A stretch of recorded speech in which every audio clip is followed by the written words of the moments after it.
The tricky part with SQL injection is that the database doesn't care what the user meant, only what text it receives. If we build a query by stitching strings together, an attacker can change the structure of the SQL itself. But with parameterized queries, the SQL shape is fixed first, and the inputs are treated like data, not code. So the database stops being gullible for once. Good for it. Exactly.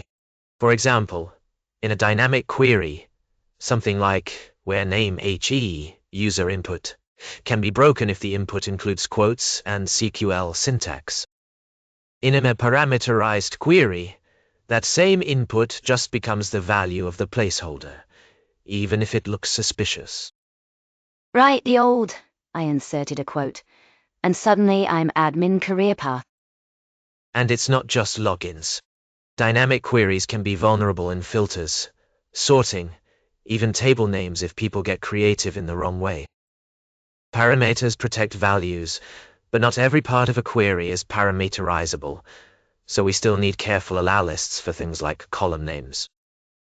Which is developer speak for, please, don't concatenate chaos. Pretty much. Prepared statements, stored procedures when used correctly, and strict input handling all help. But parameters are the main habit that keeps the floor from disappearing under us. The most common entry points are the places where the app takes user input and turns it into a query without enough restraint. Login forms, search boxes, URL query parameters, and contact forms are the usual suspects. So basically every box on a website is trying to ruin our week. More or less. I've also seen issues in sort and filter controls, like when a page lets you choose order by options or page size, and the backend just drops that into SQL. Even hidden fields can be risky if the server trusts them too much. Hidden fields are very optimistic little things. APIs are another big one, especially when mobile apps or front-end send JSON that gets mapped straight into database queries. And admin panels can be worse, because people assume internal means safe. Internal has a funny way of meaning. Less tested, more confident. Exactly. Anything that crosses from the request layer into the data layer is worth looking at. If the input influences the query structure, that's where injection tends to sneak in. So the real entry point is human convenience. Classic? That's why prepared statements and bind variables are the first line of defense. They separate the SQL code from the data, so the database can parse the query once and reuse it safely with different inputs. In other words, the input gets to be a passenger, instead of grabbing the steering wheel. Exactly. You define the statement with placeholders like, or named parameters, then bind values to those placeholders. The database treats those values as literal data, even if someone sends something ugly like or one. Which is nice, because that little phrase has done enough damage for one lifetime. It's also better for performance in many cases, since the query plan can often be reused. But the security benefit is the main reason we insist on it. If you're still building SQL with string concatenation, you're leaving the door open. And probably propping it open with a chair labeled temporary. Those chairs never leave. The key is consistency. Use prepared statements everywhere input reaches SQL, and don't make exceptions for trusted screens, just because someone on the team is in a hurry. Prepared statements do most of the heavy lifting, but input validation still matters. It's just not the same thing as protection against injection. Validation asks, does this input fit the expected format? Output encoding asks, how do I safely render this elsewhere? So validation is the bouncer, and encoding is the person trying to make the sign legible without setting the building on fire. That's a decent analogy. For SQL injection, validation helps reduce risk by rejecting obviously wrong values, like letters in an ID field, or a date that isn't a date. But it can't be your main defense, because clever attackers can still send syntactically valid junk. Right, because attackers also enjoy following rules when it benefits them. Exactly.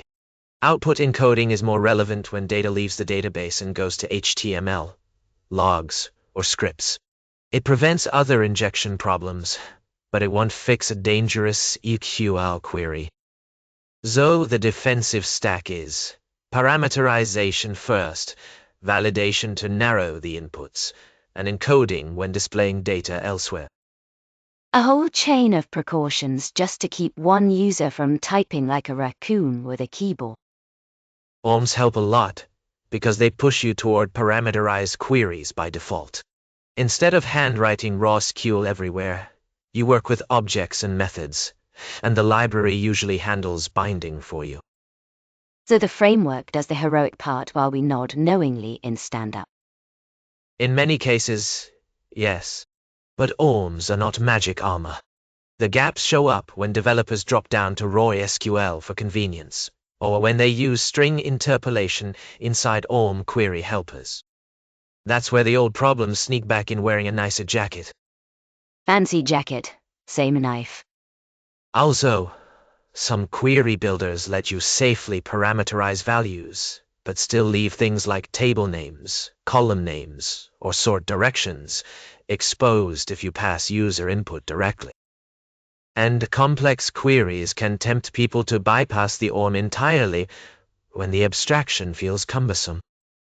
Which is usually right before someone says, it's just one little raw query. Exactly. ORMs reduce risk and improve consistency, but they don't replace secure coding discipline.